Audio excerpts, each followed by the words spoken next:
So this is the vetiver that we harvested yesterday from the breadfruit tree, and now we're gonna go ahead and process it. So we're gonna cut the leaf part here, and we're gonna leave it like around 18 inches. And I'm just gonna do that so it's easier to work with it. So I have my Felco scissors right here that do a really good job at cutting it. And now it's gonna be easier to work with. Again, this is a really good compost, so we've been saving it somewhere around close, and we collect it and then use it to mulch our trees. So now once we have our clump, we can clean some of the weeds around and we can see what we're working with. We found out that these machetes that are a little shorter work better. So what I'm doing is that I'm thinning this piece of this root ball right here, because if not, it's really heavy to work around and move around. So in fact, there's nothing here, so I'm just gonna go ahead and cut that. And then here I can cut that kind of like in half. I'm leaving like 2 inches worth of seeds. So I'll just do it like this and cut it. Now, as you can see, some of these seed clumps, not seed clumps, but clumps, are the ones that we can save and then put them on the plastic. So we can just save those. Again, I'm gonna be cleaning a little bit more around here so that it's easier to work. Boom. And now all of this, we're gonna put it away from the table.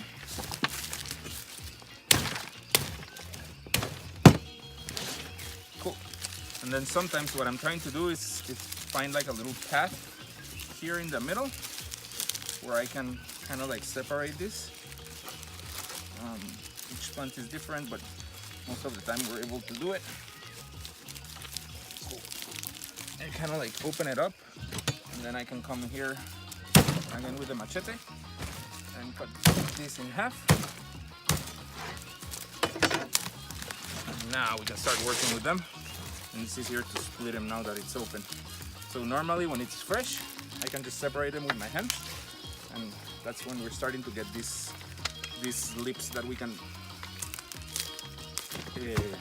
use to propagate. So now you can see we have this.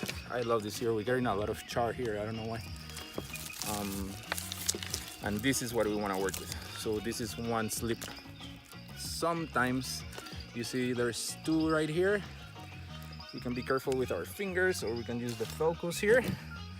And sometimes we can get 2 slips. Like I will plant this one if we have a root.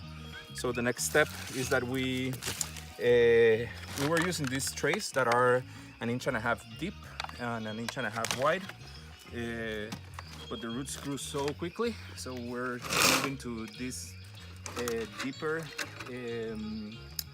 trays, and it's really simple. We'll just make a hole, put the plant there, and then put a little bit more soil, and off we go. And if you're gonna plant it in a 1 gallon tray, it's the same way. And this is what we have done on these ones. These are maybe like a month old. This is what we got. So we'll just keep working with this and keep separating. Sometimes we have a lot of roots like this one. And you know, this is a lot of root mass to put in a tray, especially if you're working with the smaller ones. So this we can chop it.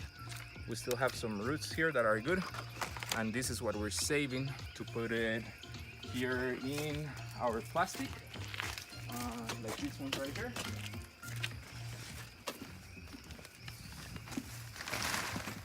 That you can see they are starting now to propagate. So from here we go to here, and that's how we're getting more vetiver seeds. So that's it. That's how we're propagating vetiver here.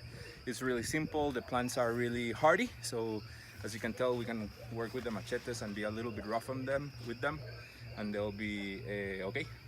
All right, thank you.